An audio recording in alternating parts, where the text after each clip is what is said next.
ඇත්තටම Tamanට ඡන්ද දීපු ජනතාවගේ අභිලාෂයන් නියෝජනය කරන්න පුළුවන් නම් රහත් ඡන්ද අවශ්‍ය වෙන්නේ නැහැ. දැන් මොකද්ද වෙලා තියෙන්නේ?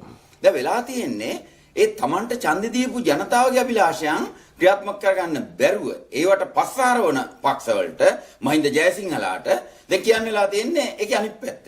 ඉතින් එක පැත්තකින් මේක මේ ආණ්ඩු පක්ෂේ ප්‍රශ්නයක් විතරක් නෙමෙයි. විපක්ෂයේ අපි දැක්ක පහුගිය දවස්වල විපක්ෂ නායකවරයා ඉදිරියේ අලුතෙන් පත් වෙච්ච මන්ත්‍රීවරු දිවුරුම් දෙනවා. ඒ දිවුරුම් දීලා ප්‍රතිඥාවක් දෙනවා. අපි මේ රටේ ජනතාවගේ අභිලාෂයන් වෙනුවෙන් කැප වෙනවා.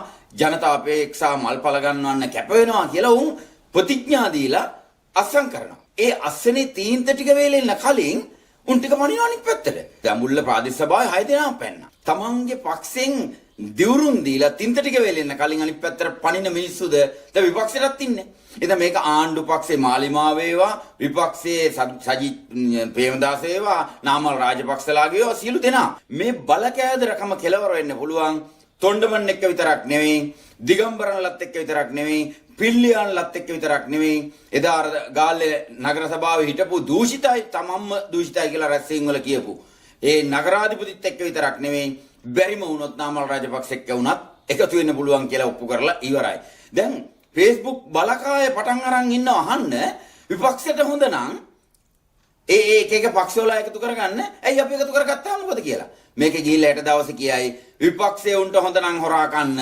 ඉතින් අපි ඇයි හොරා කෑම මොකද කියලා අහන තත්ත්වෙට මේකපත් වෙනවා. දැන් මේ පච්චරපු අය අයින් කරන්න කටයුතු කරමින් ඉන්නවා. එලිජ්ජාවිරගේ පක්ෂේ කියලා තිබුණා ඒ සියලු දෙනා ඉවත් කරනවා කියලා. සජිත් ප්‍රේමදාසලා කියනවා ඉවත් කරනවා කියලා. නාමල් රාජපක්ෂලාගේ මහලේකම් කියනවා ඒ සියලු දෙනා ඉවත් කරනවා කියලා. ඉවත් කරපු ගමන් මේ නගර සභාව ප්‍රාදේශ සභාවලට මොකද වෙන්නේ? නැවත අර්බුදයක් හදව ගන්නවා. ඒ වෙලාවේ මතක තියාගන්න අපි අද කැට තියලා කියනවා මේ හොරු ටික Taman එක්ක එකතු වෙච්ච දූෂිතෝ ටික රැක ගන්න.